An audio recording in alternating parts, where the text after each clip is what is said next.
Hello everyone, that's a lecture of science for class 9th. Today's our topic is what is shell wall. Shell wall क्या होगी आपको पता है? ये क्या हमारी एक शेल है. शेल में ये क्या होता है? Nucleus.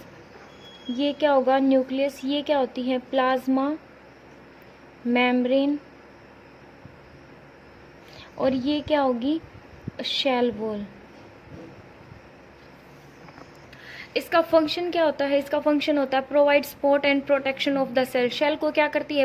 Support and protection provide करती है. ये ओनली किस में प्रेजेंट होती है? अब है इसकी स्ट्रक्चर क्या होती है? Lies outside the cell membrane. Cell membrane बोलो या प्लाज्मा मेम्ब्रेन बोलो, एक ही बात है, ठीक है. न्यूक्लियस के बाद मीन्स जो साइटोप्लाज्म होता है ना शेल के अंदर, उसको होल्ड कौन करता है? Plasma membrane. और प्लाज्मा मेम्ब्रेन के ऊपर एक हार्ड सी लेयर होती है जो हमने पहले डिस्कस करी थी, उसको हम क्या बोलते हैं? शेल वॉल बोलते हैं. ये क्या करती है? सपोर्ट एंड प्रोटेक्शन प्रोवाइड करती है शेल को. और जो ये ओनली प्रेजेंट होती है प्लांट में, एल्गी में, फंगी में या फिर कुछ बैक्टीरियाज में प्रेजेंट होती है, ठीक है. इसी वजह से शेल वॉल की वजह से ही जो प्लांट है वो क्या होती है? उसकी शेल जो होगी हार्ड होगी. लेकिन इतनी एनिमल्स की शेल इतनी हार्ड नहीं होती बिकॉज उसके अंदर शेल वॉल absent होती है, ठीक है. Not found in animal cell. Okay, ये होता है शेल वॉल, ठीक है.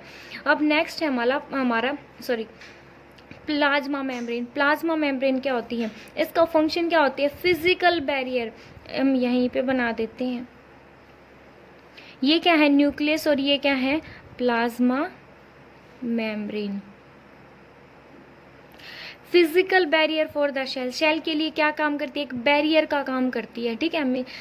और मीन्स ये शेल को उसके एक्सटर्नल एनवायरनमेंट और फिजिकल इंटरनल एनवायरनमेंट से क्या करती है? अलग करती है. It means separate internal and external environment, ठीक है. ये क्या है? इसका बाहर का एनवायरनमेंट है. ये क्या है? अंदर का एनवायरनमेंट है. उसको सेपरेट कौन कर रहा है? प्लाज्मा मेम्ब्रेन कर रही है. ओके. And selective permeability. ये क्या करती है? इसको हम सिलेक्टिव परमिएबिलिटी क्यों बोलते हैं? ये सिलेक्टिव परमिएबल मेम्ब्रेन बोलते हैं. हम इसको क्यों बोलते हैं? बिकॉज ये कुछ सिलेक्टेड चीज़ों को ही सेल के अंदर या उस सेल से बाहर जाने की परमिशन देती है, अलाउ करती है, ठीक है. ये नहीं जैसे सेल को के अंदर कुछ भी कोई भी मीन्स कोई भी वेस्ट थिंग्स है वो सेल के अंदर आ सकती है, ठीक है. नहीं, मीन्स ये ऐसे ही किसी भी थिंग्स को सेल के अंदर आने की परमिशन नहीं देती है, ठीक है. इसलिए हम इसको क्या बोलते हैं? सिलेक्टिव परमिएबल बोलते हैं, ठीक है. नेक्स्ट है बच्चे साइटोप्लाज्म. क्या होता है साइटोप्लाज्म? आपको पता होगा कि जैसे ये क्या हमारी शेल है, ठीक है. ये क्या हमारी शेल है. शेल में ये क्या होता है? न्यूक्लियस होता है. यहाँ पे जो जेली लाइक फ्लूइड प्रेजेंट होता है उसको हम क्या बोलते हैं? साइटोप्लाज्म बोलते हैं. इसको हम क्या बोलते हैं? साइटोप्लाज्म. मीन्स ये फ्लूइड होता है किस किस के बीच में? Cell membrane. ये क्या होती है? शेल या फिर प्लाज्मा मेम्ब्रेन बोलो, ठीक है. शेल मेम्ब्रेन या फिर प्लाज्मा मेम्ब्रेन, ठीक है. शेल मेम्ब्रेन और ऑर्गेनल्स के बीच में क्या होता है? जेली लाइक फ्लूइड होता है. बिकॉज जो ये शेल है ना, शेल के बीच में अब हम आगे बातें करेंगे. सेल में के जो डिफरेंट पार्ट होते हैं ना उसको शेल ऑर्गेनल्स बोलते हैं. लाइक गोल्गी अपैरेटस और एंडोप्लाज्मिक रेक्टिकुलम है, लाइसोसोम्स हैं, ठीक है, प्लास्टेट्स हैं. ये सारे क्या हैं? सेल के ऑर्गेनल्स होते हैं, ठीक है. शेल ऑर्गेनल्स के बीच में, ठीक है, और शेल मेम्ब्रेन के बीच में, सेल ऑर्गेनल्स के बीच में और शेल मेम्ब्रेन के बीच में जो जेली लाइक फ्लूइड होता है ना उसको हम बोलते हैं साइटोप्लाज्म, ठीक है. अब ये जो साइटोप्लाज्म है, जो ये जेली लाइक फ्लूइड होता है, इसके अंदर होता क्या है? उसके अंदर होता है वाटर. उसके अंदर क्या होता है? वाटर होता है, सॉल्ट होता है एंड ऑर्गेनिक कंपाउंड प्रेजेंट होते हैं, ठीक है. अब इसका फंक्शन क्या है? ये क्या फंक्शन इसका मीन्स यूज क्या है? ये काम क्या करता है? हेल्प इन मूवमेंट में हेल्प करता है. लाइक जैसे कि यहाँ पे कोई भी ऑर्गेनल्स और यहाँ पे कोई ऑर्गेनल्स है, ठीक है. यहाँ पे प्रोटीन बना हुआ है, ठीक है. ये लाइक एंडोप्लाज्मिक रेक्टिकुलम है जिसमें प्रोटीन सिंथेसाइज होता है. ये एक मैन्युफैक्चरिंग यूनिट होती है, आगे हम पढ़ेंगे, ठीक है. तो ये इस ऑर्गेनल्स को क्या चाहिए? यहाँ पे प्रोटीन सिंथेसाइज नहीं होता तो इसको प्रोटीन की रिक्वायरमेंट है. तो यहाँ से जो प्रोटीन है वो यहाँ पे जाएगा. तो किसके थ्रू जाएगा? साइटोप्लाज्म के थ्रू, ठीक है. बिकॉज ये क्या है? जेली लाइक फ्लूइड होता है, ठीक है. तो ये ट्रांसपोर्ट का काम करता है, ठीक है. मीन्स वर्क एज ए, या फिर हम कह सकते हैं मीडियम का काम करता है. समझ आए? एक प्लेस से दूसरे प्लेस पे जो मूवमेंट होती है ना किसी भी मैटर की, ठीक है, किसी भी मैटर की, किसी भी मटेरियल की मूवमेंट होएगी ना एक प्लेस से दूसरे प्लेस पे, वो किसके थ्रू होती है? वो साइटोप्लाज्म के थ्रू होती है, ठीक है. अब देखो बच्चों, अब है हमारा नेक्स्ट टॉपिक सेल ऑर्गेनल्स। जो अलग अलग सेल ऑर्गेनल्स, सेल के अंदर जो डिफरेंट डिफरेंट पार्ट होते हैं ना, उसको हम क्या बोलते हैं, सेल ऑर्गेनल्स बोलते हैं। ठीक है, मीन्स सेल डिफ्रेंशिएशन, जब सेल मीन्स डिफरेंस, सेल जब एक सेल से दूसरी सेल बन रही होती है ना, ठीक है, उस टाइम क्या होता है, उस टाइम क्या होगा, ड्यूरिंग सेल डिवीजन, जब सेल का डिवीजन हो रखा होता है ना, या फिर कोई छोटी नई सेल बनती है। ठीक है, नई सेल बनने के बाद जब वो डेवलप होती है अच्छे से, ठीक है, डेवलप होने के बाद जब वो अपने साइज में आती है, तो वो क्या करने लग जाती है, वो अच्छे से फंक्शन परफॉर्म करने लग जाती है। ठीक है, प्रॉपरली फंक्शन परफॉर्म करती है। तो उसमें कौन कौन से ऑर्गेनल्स होते हैं, उसमें क्या होता है, अलग अलग ये सेल ऑर्गेनल्स होते हैं। ठीक है, जो उसके अंदर फंक्शन परफॉर्म करते हैं। ये जो सेल ऑर्गेनल्स जब अच्छे से फंक्शन परफॉर्म करते हैं, तभी कोई भी सेल है वो मीन्स सर्वाइव कर पाती है। ठीक है, जैसे कि इसमें कौन से होते हैं, एंडोप्लाज्मिक रेटिकुलम, ये हमारी बॉडी में होते हैं। ठीक है, बॉडी में जो सेल्स होती हैं उनके अंदर प्रेजेंट होते हैं। Golgi apparatus, lysosomes, mitochondria. ठीक है, प्लास्टिड किस में होता है, क्लोरोप्लास्ट होता है ना, उसके अंदर होता है। मीन्स जो फोटोसिंथेसिस करते हैं जो प्लांट, उनके अंदर प्रेजेंट होता है प्लास्टिड।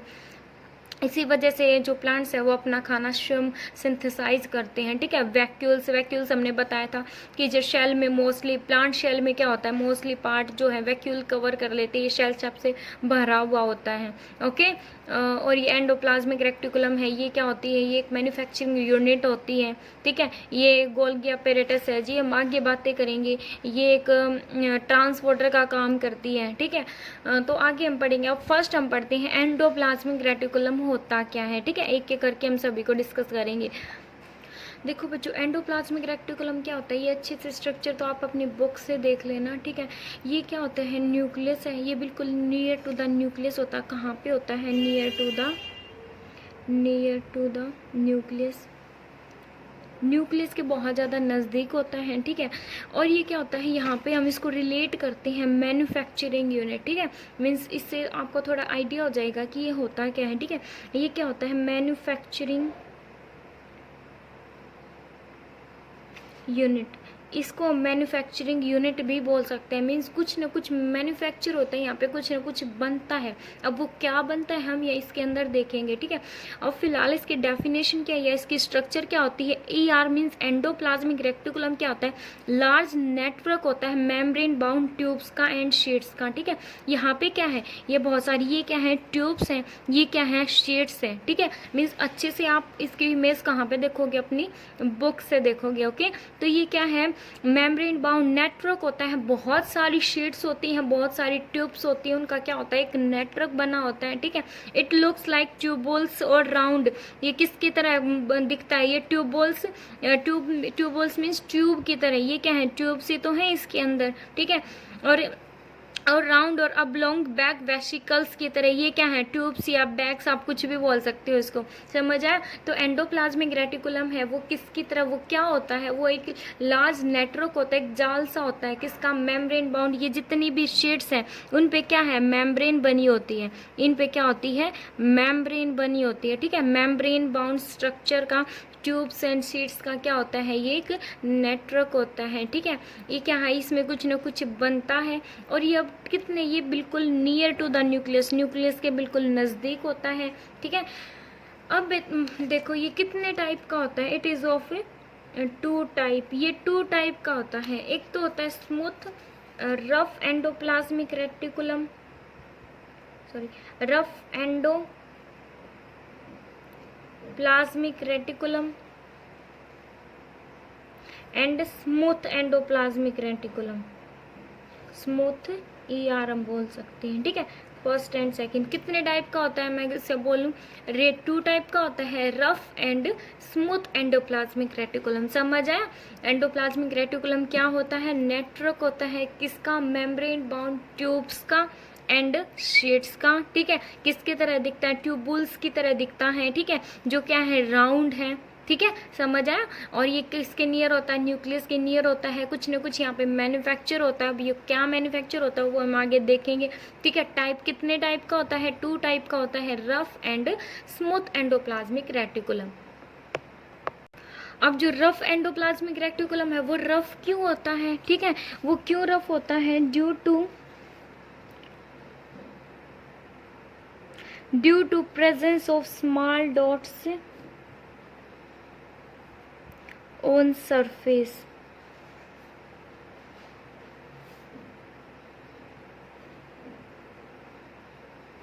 देखो जो रफ है ये आप अपनी बुक से देखना, ठीक है, इसमें एक रफ अलग से दिखाया जा रहा है, ठीक है, और स्मूथ को अलग से दिखाया जाता है, ठीक है। जो रफ है वो रफ क्यों होता है, रफ एंडोप्लाज्मिक रेटिकुलम रफ इसलिए होता है क्योंकि वहां पे क्या होते हैं, स्मॉल डॉट्स। मान लो ये क्या है, रफ एंडोप्लाज्मिक रेटिकुलम है, इसकी जो सरफेस होती है ना उस पर कुछ डॉट्स होते हैं, छोटे छोटे डॉट्स होते हैं, ठीक है, उसकी सरफेस पे, और उसको हम क्या बोलते हैं, राइबोसोम्स बोलते हैं। क्या बोलते हैं, राइबोसोम्स बोलते हैं। इन्हीं ये जो राइबोसोम्स है वो क्या होते हैं, are present on active site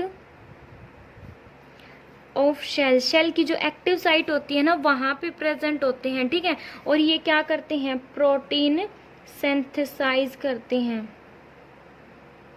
तो क्या करते हैं, प्रोटीन सिंथेसाइज करते हैं। समझ आया, रफ पे क्या होता है, प्रोटीन का सिंथेसाइज होता है, मींस प्रोटीन बनता है, प्रोटीन मैन्युफैक्चर होता है। हमने स्टार्टिंग में बोला था ना कि ये क्या होती है, मैन्युफैक्चरिंग यूनिट होती है एंडोप्लाज्मिक रेटिकुलम, ठीक है। तो उसमें जो फर्स्ट टाइप है उसकी रफ एंडोप्लाज्मिक रेटिकुलम, उसकी सरफेस पे क्या होते हैं, छोटे छोटे डॉट्स होते हैं, ठीक है। वो डॉट्स क्या होते हैं, उनको हम क्या बोलते हैं, राइबोसोम्स बोलते हैं। और राइबोसोम्स कहाँ प्रेजेंट होते हैं, एक्टिव साइट, सेल की एक्टिव साइट्स पे प्रेजेंट होते हैं। और वो क्या सिंथेसाइज करते हैं, वो प्रोटीन सिंथेसाइज करते हैं। समझ आए, आई थिंक आपको क्लियर हो गया होगा। अब सेकंड देखो, smooth endoplasmic reticulum. Smooth endoplasmic reticulum का वर्क क्या होता है, ये help in manufacture of fat and lipid, sorry fat बोलो या लिपिड बोलो, फैट मोलिक्यूल, ठीक है। इट मीन्स स्मूथ क्या करता है, स्मूथ किस चीज का मैन्युफैक्चर करता है, क्या बनाता है स्मूथ एंडोप्लाज्मिक रेटिकुलम, ये बनाता है फैट मोलिक्यूल बनाता है, एंड या फिर आप इसको लिपिड भी बोल सकते हो, ठीक है। फैट मोलिक्यूल, हमारी बॉडी में फैट मोलिक्यूल का होना भी जरूरी है। समझ आए, तो रफ क्या बनाता है, प्रोटीन सिंथेसाइज करता है। स्मूथ क्या फॉर्म सिंथेसाइज करता है, फैट मोलिक्यूल सिंथेसाइज करता है। मीन्स बोथ आर, मीन्स दोनों के दोनों क्या है, मैन्युफैक्चरिंग यूनिट है। कुछ न कुछ समथिंग इज मैन्युफैक्चर हेयर, हमने स्टार्टिंग में बोला था। समझ है।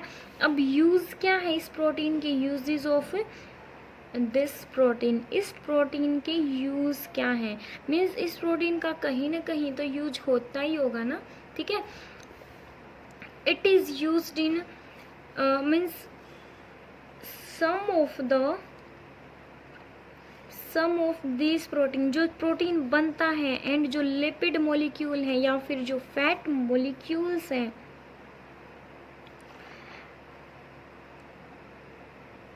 are used in formation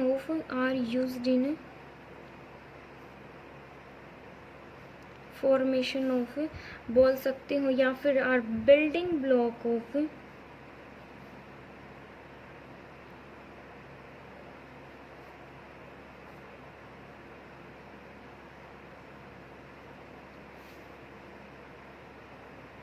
known as membrane biogenesis। It means कुछ जो भी प्रोटीन सिंथेसाइज होता है रफ में, रफ एंडोप्लाज्मिक रेटिकुलम में, और जो भी लिपिड मॉलिक्यूल सिंथेसाइज होते हैं स्मूथ एंडोप्लाज्मिक रेटिकुलम में, ये क्या करते हैं, या तो फॉर्मेशन बोलो, ठीक है, क्या करते हैं, जो सेल मेम्ब्रेन होते हैं, शेल की मीन्स ये क्या है, न्यूक्लियस है, ये क्या है, इसकी शेल मेम्ब्रेन या प्लाज्मा मेम्ब्रेन, उसको की फॉर्मेशन में हेल्प करते हैं, ठीक है। शेल मेम्ब्रेन को की फॉर्मेशन में क्या करते हैं, ये हेल्प करते हैं। समझ आए, इसी को हम क्या बोलते हैं, और जो प्रोसेस होती है ना उसको बोलते हैं हम मेम्ब्रेन बायोजेनेसिस। क्या बोलते हैं, मेम्ब्रेन बायोजेनेसिस बोलते हैं।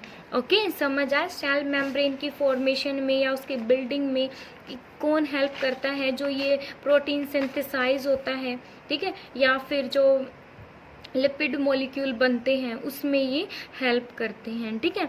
और कुछ अदर प्रोटीन या फिर जो मीन्स सम बोला हमने यहाँ पे देखना सम बोला क्या, ठीक है। तो और जो भी प्रोटीन या फिर जो लिपिड मॉलिक्यूल बच गए, ठीक है, वो कैसे वर्क करते हैं, they work as a enzyme और हार्मोन्स, ठीक है। जो एंजाइम जो भी हमारे बॉडी में डाइजेशन का वर्क करते हैं, ठीक है, एंजाइम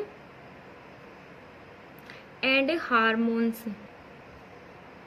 एंजाइम और हार्मोन्स का वर्क भी किस में होता है, इन्हीं की वजह से होता है। समझ आए कि some other protein and lipid जो मॉलिक्यूल्स हैं फंक्शन एज एंजाइम, यही जो ये प्रोटीन और लिपिड मॉलिक्यूल है यही वर्क करते हैं, किस टाइप से वर्क करते हैं, वर्क एज ए एंजाइम और हार्मोन्स की तरह, मीन्स हमारी बॉडी में डाइजेशन का वर्क भी यही करते हैं, ठीक है।